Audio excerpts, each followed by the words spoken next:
There we go. We're rocking and rolling. Hey, everybody, and welcome to another episode of DCTV, brought to you by Onyx Odds. We have a recurring guest, Bet Sharper, coming in today for a little MLB rundown. This guy's been incredibly hot, 4 straight days of winning. He has a 5-play slate. We're going to hit on some of those. He's generous enough to give us one or two. And really kind of take a deeper dive into any game that folks want to chat about. So definitely want to see and hear people in the comments. Braden, how we doing, my friend? Doing well. I'm just pulling up the comments so I can see them. I am going to get this link sent out. So hopefully we get some more folks rolling in. Talk to me about the season thus far. You are off to a great start. Like I said, 4 straight winning days. What is your early read on how things have been going, and give me the rundown on how you're feeling about the start to the year, just 20 games in. Yeah, we actually started pretty cold the first week to begin, and I'm like, oh, here's the variance already, and this is awesome. But we've been really good since. In terms of just baseball in general, I think unders, especially early in the season. I know everyone says like the weather is going to heat up, so then the ball is going to fly and you can take those homers. But I'm the other guy. I like cold. I like when the wind's blowing in. It's going to open up undervalue for just runs overall. And then also it's going to give a lot of value for like these pitcher strikeout props that I'm actually doing recently. Like this year is the first year we're doing it. Better weather for the pitcher means more opportunities for the pitcher to get strikeouts. They're just going to come out less. You're not going to get shelled. So we've been kind of hitting on that pretty well. In terms of baseball, like I'm seeing there's a lot of injuries already with pitchers. Fastball velocity still continues to go up. It's just going to plateau to the point where like pitchers get so good, hitters get so good that there's no real edge anymore. So those angles are going to be kind of gone. But we're still going to be able to find some good angles. So, yeah. I have no doubt about that. It's been very fun to see you incorporate some props this year. I've been a subscriber of yours for really since you stepped on the platform. I think that's 3 years now. And obviously with the modeling you do, with the projections you do, with your deep understanding of the game, it's always made sense to me in my brain for you to incorporate that, but I'm sure it's a lot more work. That's for sure. Yeah. Yeah. For anyone that doesn't know, I went to school to be like an actuary. I pivoted off of that. So I have a data science master's degree, and then I pivoted into this field instead. So that's where all my modeling numbers come from, if you don't really know that. Well, good. Next question, just kind of bigger picture. Any teams that have surprised you both with great play or surprised you with horrendous play? It's been interesting seeing, obviously, the Dodgers are being the Dodgers at 14-4 and leading that really strong NL West. But outside of that, there aren't a ton of folks that are really anywhere near that win percentage. But I definitely want to hear from you in terms of teams that you really like out of the gates and teams that may be scaring you a bit. Yeah, I believe I went live on here like a day before opening day, maybe 2 days before, and I called out the Pirates. Of course, me and like a lot of other people like the Pirates this year. I think they're 11-7 now, playing right now. Really good pitching, just even like these guys you probably never heard of coming into the year, Braxton Ashcraft, even like a Carmen Majinski has looked really good on paper as well. The bats are cooking for the Pirates. As a Cubs fan, I'm a little scared because if Skeens can just be Skeens with his sub-3 ERA every year, they're going to be good, and they have been. Team that's kind of interesting, that's off to the slow start. This happens every year, just small variance or just small sample variance. It's the Mariners. This team on paper is like a top 5 team in the league. Definitely the best starting rotation in the league, but they've been getting destroyed. Bullpen got destroyed last night. Offense hasn't came through. Cal Raleigh's been bad so far. Julio Rodriguez has been bad so far. But like this team is going to be good. If you guys are looking for like a future, maybe you have to find the good teams that are playing bad to begin with. And I think the Mariners are definitely that team. The Twins are off to a hot start. I don't buy that for a second. Like that team is not good at all. At all. They're throwing like Walmart employees on the mound.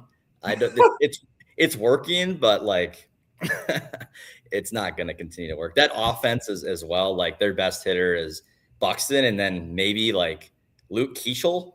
Like there's no way that works. So fading the Twins is going to be something we will likely be doing. We did yesterday with the Red Sox, and it worked. So I love that. Yeah, I loved your read on the Sox last night. To your point about the Mariners, they're 1-7 on the road. They're playing decent at home at 7-4, but that really, really surprises me. Your read on the Pirates was great. That was a team that you were super excited about. In fact, there were a bunch of very, very sharp folks that I was chatting with that were all in on the Pirates. And obviously, hearing that much consensus on one side can be a little bit scary.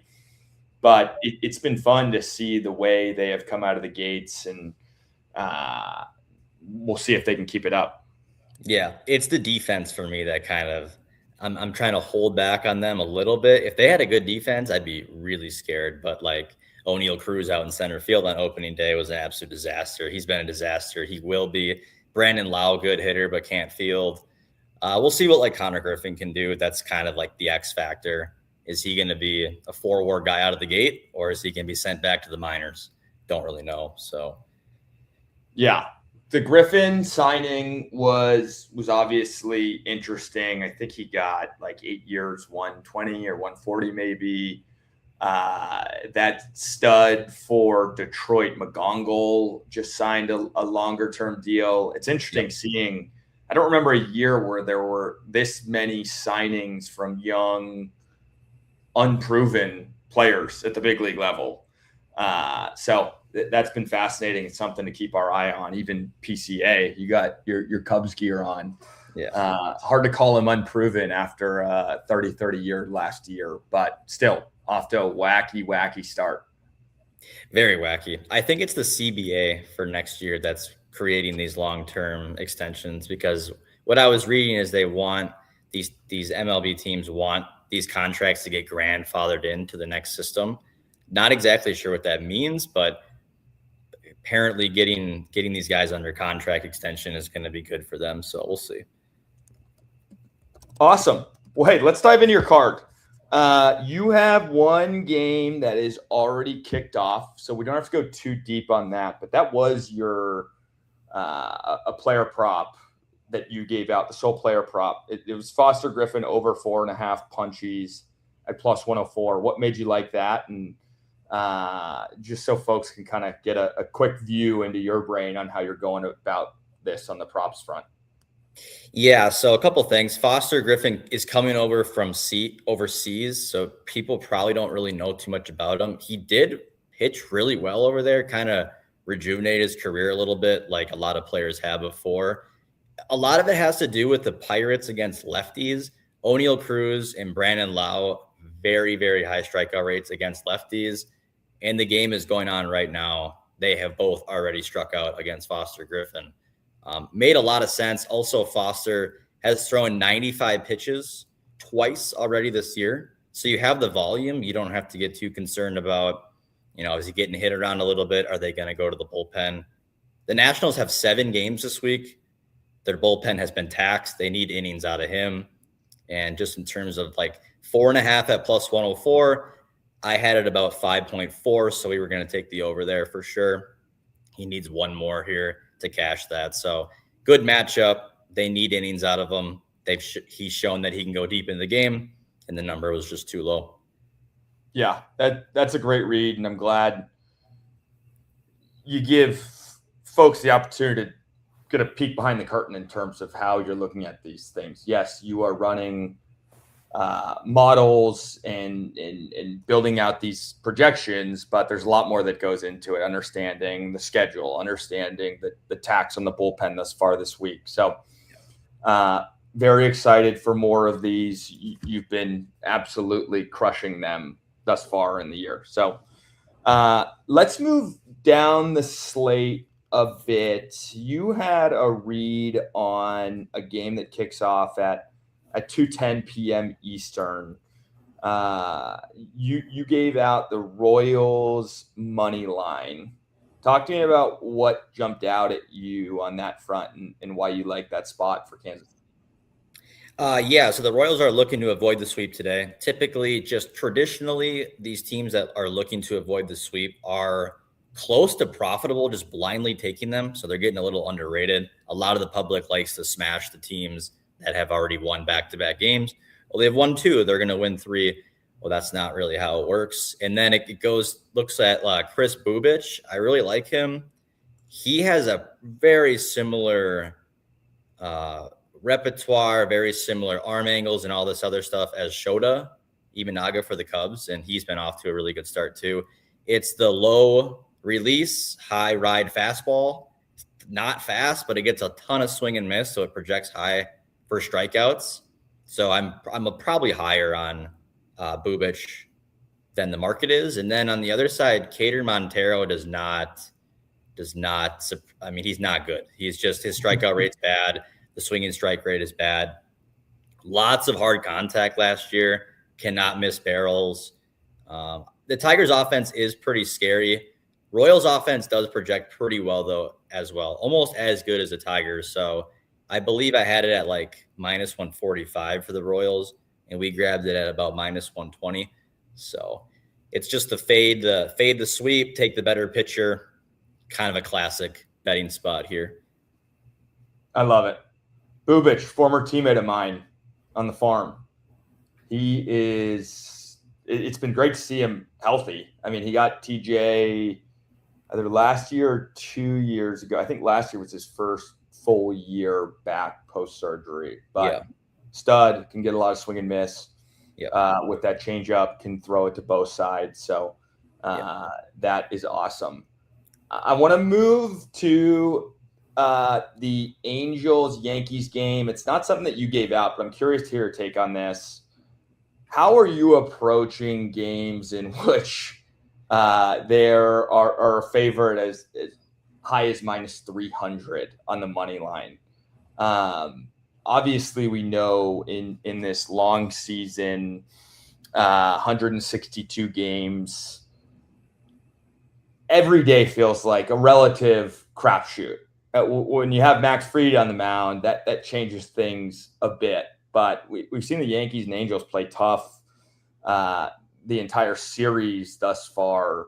Do you ever even consider like dabbling in a market like that? If somebody were to be interested in taking some action on a matchup like this, should they go straight to the run line? And then the opposite side of the coin is like anytime you're seeing a plus 250 out there in baseball, is that an auto sprinkle at least? It feels like it. Yeah, I would say if you're just taking a minus 300 because they're a big favorite, you're probably going to lose over the season. So minus 300 implies 75% of the time that they'll win that game. If they play 162 games, that team would have 120 wins and 42 losses. There's no team that's going to do that. Not even the Dodgers are going to have 120 wins. So usually it's funny because we do like the Yankees tonight. Usually that's a bad play. The Yankees they're just underperforming right now mightily. And Max Fried is like the best at soft contact, getting strikeouts and going deep into his start. Plus it's a bullpen game for the Angels. The Angels bullpen is very, very bad.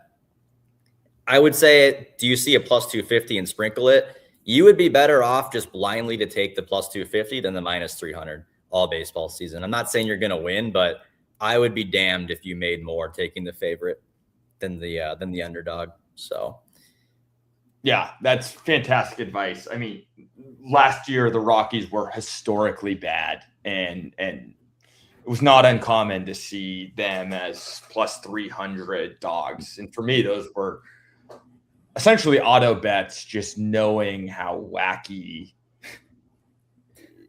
the baseball world is. Yeah. And, I ended up hitting 2 or 3 of those. And they set me up for success longer term. It's very difficult to profit in this game if you're betting it daily, and it's something that you have done for years now. So Yeah. great advice. I appreciate that.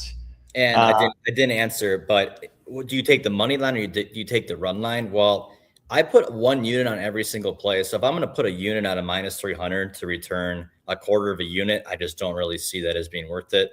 I would rather get it closer to -110 on the run line because they're so correlated. If you like the money line, you probably like the run line too.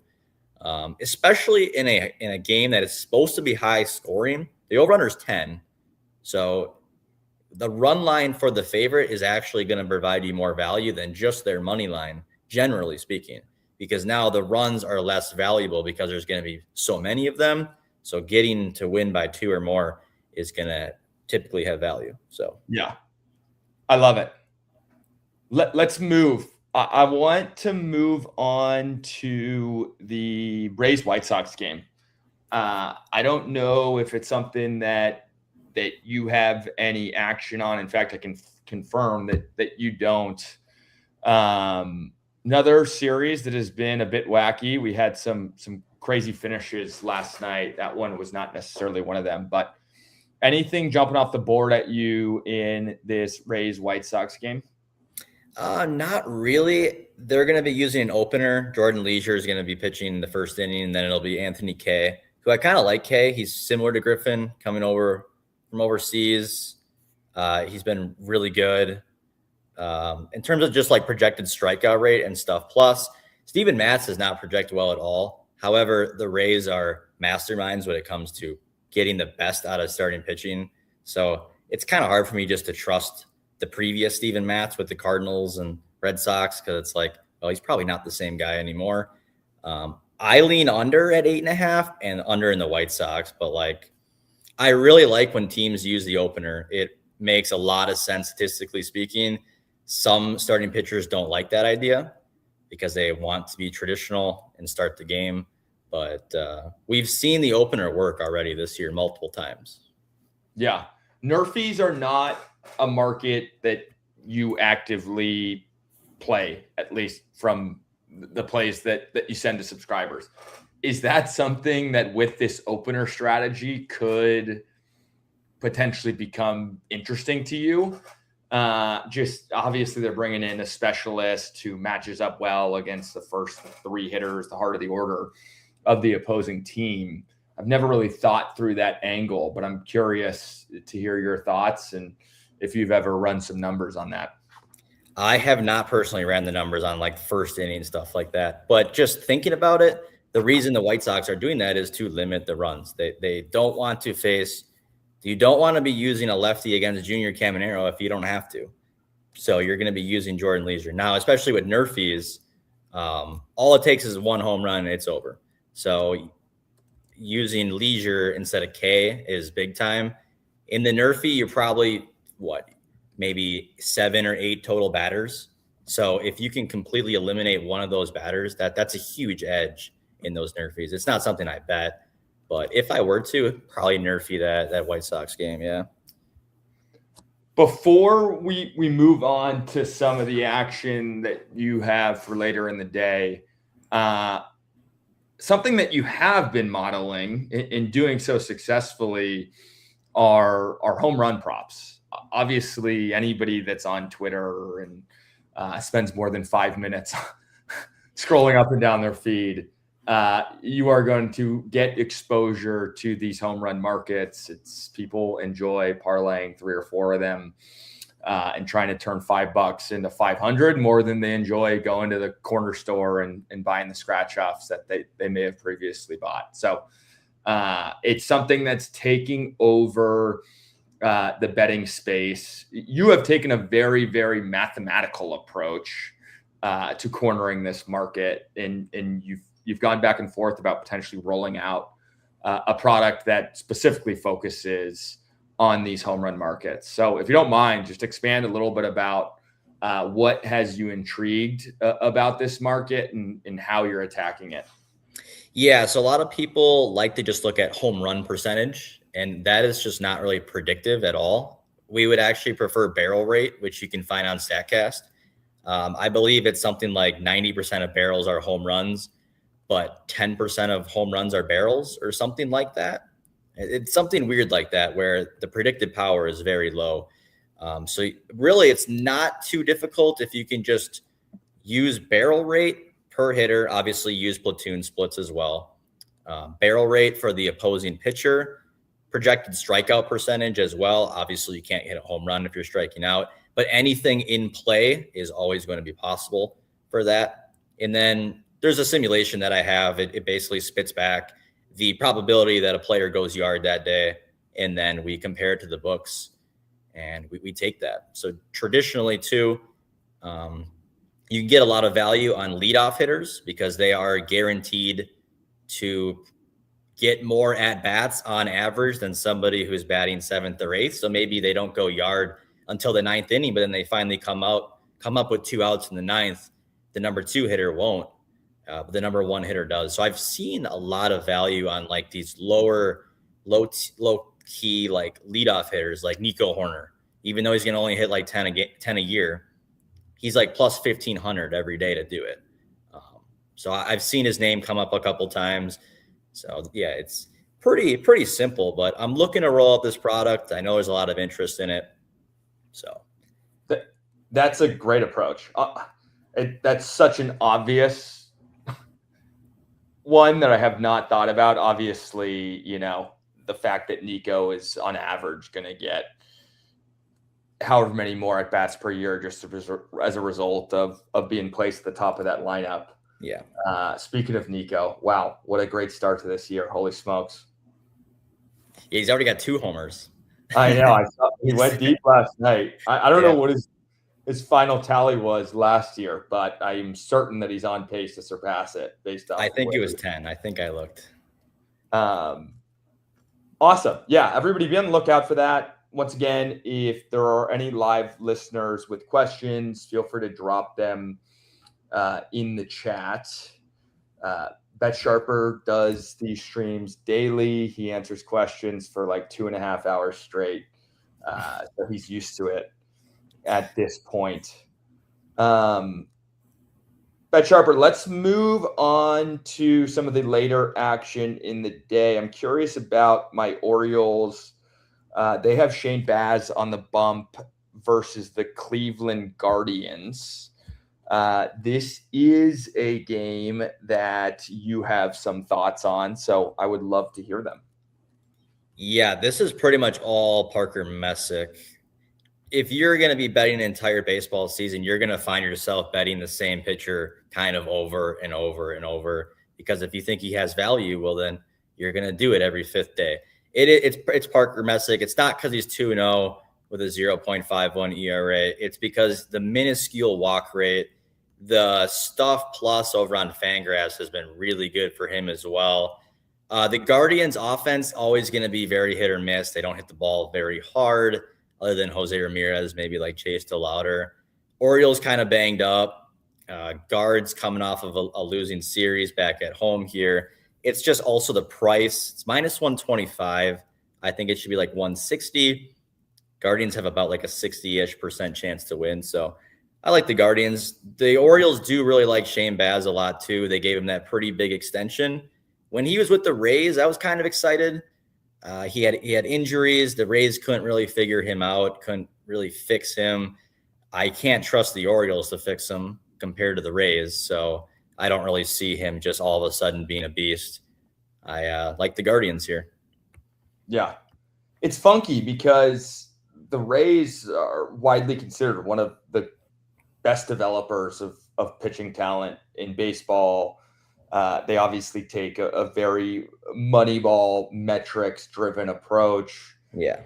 We were always playing them in the minor leagues. They're rolling out one guy who's throwing from 12 o'clock and then would literally have dudes coming all the way down to full sub, just like purely for different matchups. Baz was always a big name, but they just couldn't get him to click, which I found odd. So, yeah. Awesome. Yeah, that is a great breakdown. Once again, we have Bet Sharper has a little bit of action on the Yankees run line, which is starting here shortly in 5 minutes. So you got to get that in quick.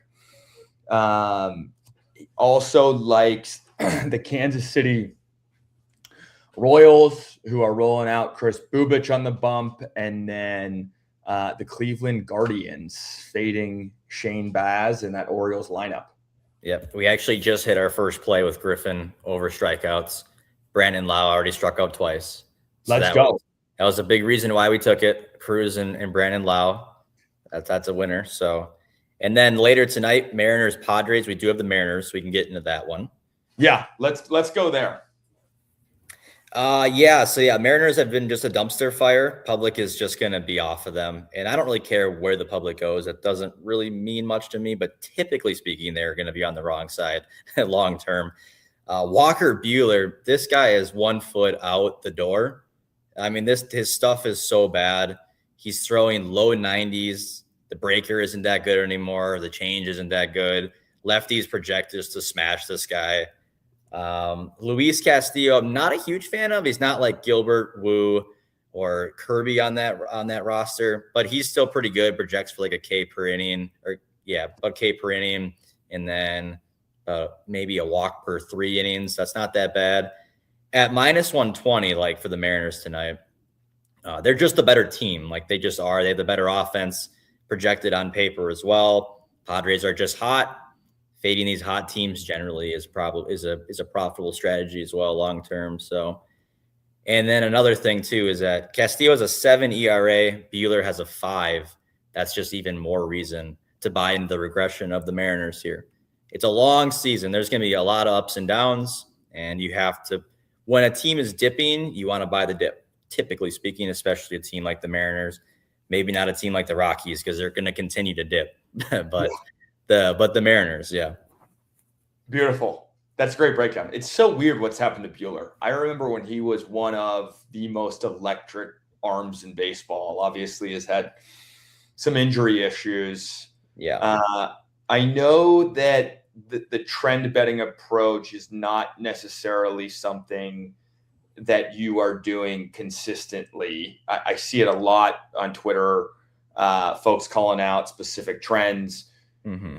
Is that something that you think much about? Does that go into your modeling in any form or fashion? And the only reason I ask this is I'm very curious if there's a trend floating out there. Obviously, the Padres came back late last night, scored 5 runs in the bottom of the 9th inning to win. I'm sure there's some crazy trend about teams that do that, playing with a bit of a hangover, both physically and emotionally, and coming out a little slow the following day. I can't confirm if there is, but like logically, you would think that there is that. No, I don't put these trends as inputs in the model. A lot of the trends that you'll see are mainly just noise. It's a small sample. If I see a trend that has less than like a 500 sample size, I generally don't really care. They're probably just nitpicking, cherry picking, trying to find something that isn't there. Now, what is there? The Mariners are trying to avoid the sweep tonight. That is a legit trend where historically they just get undervalued. So you have the avoid the sweep, better pitcher, perceived worse team, but better team. That right there matters to me. So, yeah, it's like I saw yesterday, the Rays were like 0-14 on April 15th, the last 14 days or 14 years in a row. And I see everyone just hammering whoever played the Rays, the White Sox. And I'm like, what are we doing here, guys? That doesn't mean anything. But those are the trends that I see those on Twitter, and I'm just like, shake my head. It reminds me of the Masters trends that come around every year. I don't know. We have played golf together previously. I'm not sure if it's something that you actively are betting on in the background, but holy smokes, Monday, Tuesday, Wednesday, my timeline 2 weeks ago was just nothing but trends about what characteristics previous Masters winners have. And there have only been 3 people to repeat at the Masters up until Rory did it. So he broke that trend in a sense. Yeah. A lot of people put in hours of research a day. And I appreciate the hard work that they're putting in to try to win, but a lot of the times what they're researching is just variance. It's noise. Can't really quantify what you're seeing.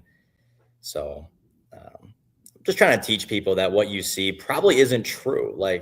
So then they ask, what do you look at then if what I'm looking at isn't real? Well, you have to use a lot of historical data, like way more than you're looking at, to actually paint the picture of what's truly happening. Incredible. I want to remind folks, if you do have any questions for Bet Sharper, feel free to drop them in the chat. We do have some comments rolling in. We got my fellow Dub Clubber and our CEO, Louis Burek, doing some Cubs chatter, as he always does. While we're waiting to see if anybody does have any more questions or comments to drop in the chat, I do have to ask our in-house Cubs specialist his thoughts on the year thus far. So obviously you're decked out in the Cubbies gear right now. What is your early read on this season, and what do the Cubs need to do to really, really get rolling? Cade Horton, that broke my heart. I knew it right away. You could just tell he was crying on his way to the clubhouse. Season ender. The Cubs don't have elite pitching. They really needed Cade. Now a lot of pressure on Boyd, Imanaga, Cabrera. Boyd's down. Imanaga is going to be really important for us. Last year in the playoffs, he was unusable because he was down to 89, 90 on the four-seamer. Now he's back up to 93. When he's at 92 plus, he's a completely different pitcher. He is pretty much an ace when he's 92 plus. So I'm really excited about that. The core is here. The core is really good. Problem is we don't have superstars on the team. We have a lot of really good players. Nico, really good player. Dansby, Bregman, Happ, probably most underrated player in the league. PCA, and then Suzuki too. Bullpen's been a little shaky. I think we're going to win 88, 90 games still, but is that going to be enough to beat the Brewers? Because the Brewers are going to find a way to do it. That's just what they do every year. So make the playoffs, and hopefully we'll see what happens. Edward Cabrera is going to be really important for us to just stay healthy with the pitching. One more injury, and we're going to be in some big trouble, I think. You mentioned earlier in the show, I am looking to target great teams that are playing poorly. I think about where the Cubs stand today, playing 500 baseball, 5-5 last 10, 9-9 on the year.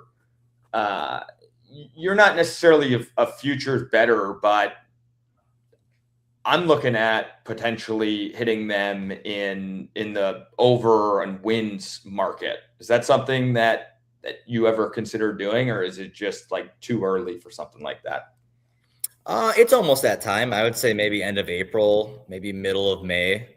A lot of people are really going to freak out. The year the Braves won the World Series, I believe they were 19-30 to begin the year. That's just freaking out. You can get a lot of value with that. Baseball is a crapshoot. It really is. You can have a good team and just lose a bunch of games in a row. That's how it goes. Public overreacts, and then you step in with value. The Cubs to win the World Series, as much as I want to say yes, I don't think it's realistic. But a team like the Mariners might be a good future play right now. Yeah, that's great feedback. I think about the Orioles 2 seasons ago when they were playing fantastic baseball. Obviously a very young, hungry group. They get bounced early in the playoffs. Everybody's coming back and saying that they're going to be the team competing to win a World Series, and they shit the bed and played horribly pretty much from day one of the year onwards. So that's great feedback and thoughts. Wait until the end of April, seeing where injuries may be piling up. Mm-hmm. That gives you a little bit better read of what things are going to look like. Well, awesome. You've been incredibly generous with your time today, Bet Sharper. So thank you very much. Everybody, please go check Bet Sharper out. You can find him on TikTok, where he goes live daily. You can find him on Twitter at bet_sharper. You have your daily ladder challenge plays there. You're giving out free content all the time. You're always running $5 first weeks or $10 first week. So be on the lookout for one of those. And what I'm most excited about more than anything is for some of these home run plays to potentially start being sprinkled out every now and then. Yeah, we tried a little bit. We're gonna get more aggressive with the post though. Gonna be sending a few per day probably for free to you guys, just to get you guys warmed up, because I gotta show you something before you want to subscribe, obviously. So yeah, talk is cheap. You are the show don't tell perfect example. Won 4 straight days, 1-0 on the day thus far today. I have my fingers crossed, hoping for a sweep. You don't bet parlays, but anytime you're sending your slates out, I'm playing everything straight and doing a little bit of a sprinkle for the sweep. So thank you as always. Everybody go check Bet Sharper out. Like I said, he's on TikTok, he's on Twitter, and very excited for today, and go Cubs. Yep. Thank you for having me.